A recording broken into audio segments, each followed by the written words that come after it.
यहां पर कपासन में 13 दिनों बाद खत्म हुआ धरना। प्रशासन ने मांगी है प्रदर्शनकारियों की सभा, जो सभी मांगे, माफ कीजिए, जितनी भी मांग हुई थी उसे मान लिया गया है और कपासन में 13 दिनों बाद खत्म हुआ है धरना। प्रशासन ने आखिरकार प्रदर्शनकारियों की सभी मांगों को मान लिया है। तो एक बार आपको पुनः बता दें कि चित्तौड़गढ़ से कपासन से मिली खबर, कपासन में 13 दिनों बाद खत्म हो गया है धरना।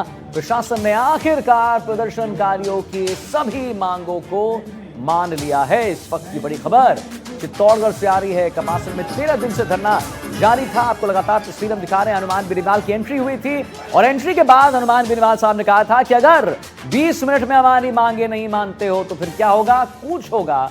उदयपुर में भी कूच हो सकता है और दूसरी जगह भी कूच हो सकता है। सलमान मंसूरी हमारे साथ फोन लाइन पर। सलमान, यहां पर बेनीवाल जी की एंट्री होती है, 20 मिनट का अल्टीमेटम दिया जाता है और खबर आ गई है कि अब प्रदर्शनकारियों की जितनी भी मांग थी वो मान ली गई। कैसे, क्या हुआ, समझाइश का दौर कैसे जारी रहा, बताइए।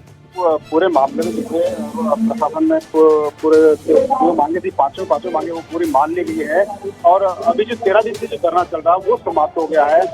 इसमें मांगों में जो इनकी प्रशासन ने मांगी उसमें एसओजी से तो इस मामले की जांच होगी। पीड़ित को 25 लाख रुपए मुआवजा मिलेगा, संविदा कर्मी पे पीड़ित को नौकरी मिलेगी। यही कपासन शहर में सब्जी मंडी, उसमें एक नगर पालिका की ओर से एक दुकान आवंटित वो मिलेगी और पीड़ित का जो इलाज और खर्च है वो अब सरकार देगी। और इन सभी मांगों पे जो है सहमति बन चुकी है। सहमति बन चुकी है तो 25 लाख मिलने वाला है पीड़ित को और संविदा पर नौकरी भी मिलेगी, यही आप बता रहे हैं सलमान। चलिए, बहुत बहुत धन्यवाद करेंगे सलमान आपका महत्वपूर्ण जानकारी देने के लिए। कपासन में 13 दिनों बाद खत्म हो गया धरना आखिरकार। और अब हम आगे बढ़ेंगे ट्रेंडिंग न्यूज में। भीलवाड़ा के सहाड़ा क्षेत्र में टॉय गन से खेल में एक बड़ा हादसा हो गया है। अब आपके मन में एक सवाल आएगा कि अरे भाई वो तो टॉय गन है, कौन सा बड़ा हादसा हो सकता है। मेले से खरीदी गई टॉय गन से 2 बच्चियां घायल हो गई हैं और गंभीर रूप से घायल हुई हैं। दोनों बच्चियों का अस्पताल में इलाज जारी है, लेकिन आखिर कैसे, है ना मन में सवाल। चलिए देखते हैं।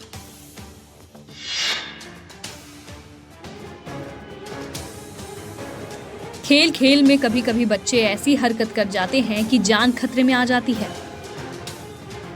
ऐसी ही घटना भीलवाड़ा के सहाड़ा क्षेत्र के कांगनी गांव में हुई। टॉय गन से खेल में बड़ा हादसा हो गया।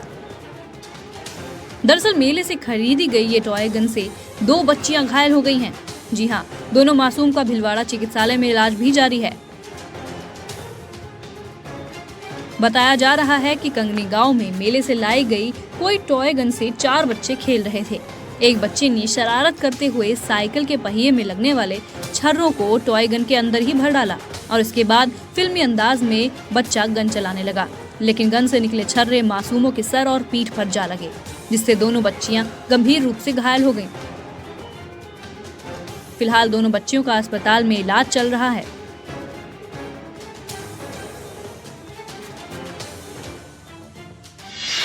देखिए, प्रदेश में बीते दिनों स्कूल के प्रिंसिपलों के तबादले को लेकर विरोध प्रदर्शन देखने को मिला। बूंदी के करियर खराब करने की धमकी दे रहे जो जितने भी लोग हैं और जितने भी छात्र हैं इस बात से बड़े नाराज हैं और उन्होंने सड़क पर मोर्चा खोल लिया है। दिखाते हैं आपको जरा। प्रिंसिपल की बदसलूकी से छात्र परेशान, स्कूल पर छात्रों का प्रदर्शन, पुलिस की समझाइश की नाकाम कोशिश की ये तस्वीरें छात्रों के गुस्से को बयां करने के लिए काफी है।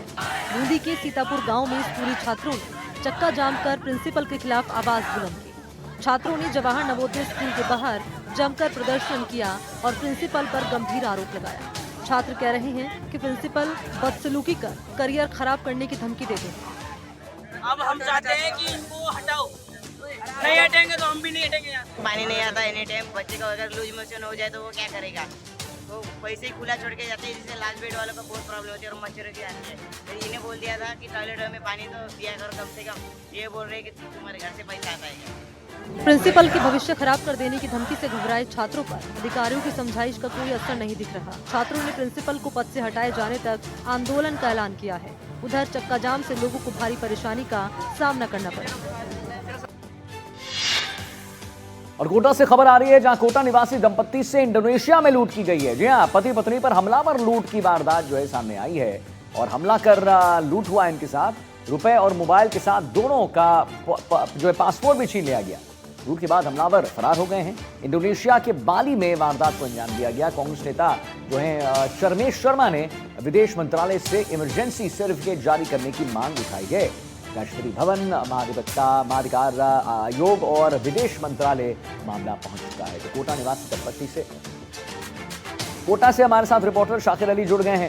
शाकिर, बताइए क्या ये पूरा मामला है? कोटा निवासी दंपत्ति से यहाँ पर इंडोनेशिया में लूट हो जाता है, क्यों, कैसे, क्या लेटेस्ट इस पर? देखिए, कोटा निवासी जो है सौरभ रानानी और उनकी पत्नी शिवानी जो है वो इंडोनेशिया गए हुए थे और वहाँ बाली में उनके साथ में ये वारदात हुई है।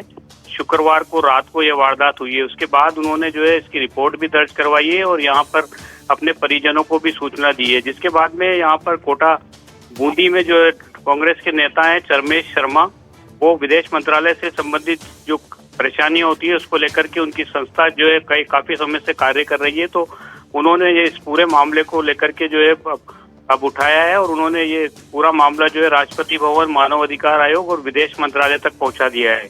तो इस पूरे मामले में जो है अब जिस तरह से जो मांग की जा रही है, बताया जा रहा है कि जो दंपति है वो वहाँ पर घूमने के लिए गए थे, लेकिन बाली में उनके साथ में लूट की वारदात हुई, उनके मोबाइल वगैरह सब छीन लिए गए। जैसे तैसे उन्होंने जो है यहाँ अपने संपर्क किया अपने रिश्तेदारों से। उसके बाद में अब क्योंकि मामला जो है विदेश मंत्रालय तक चला गया है, तो अब उम्मीद ये की जा रही है कि विदेश मंत्रालय से राहत मिलेगी। इस तरह के जो मामले होते हैं उसमें जो है विदेश मंत्रालय जो है वो जब पहल करता है तो उसके बाद में जो है राहत मिलती है।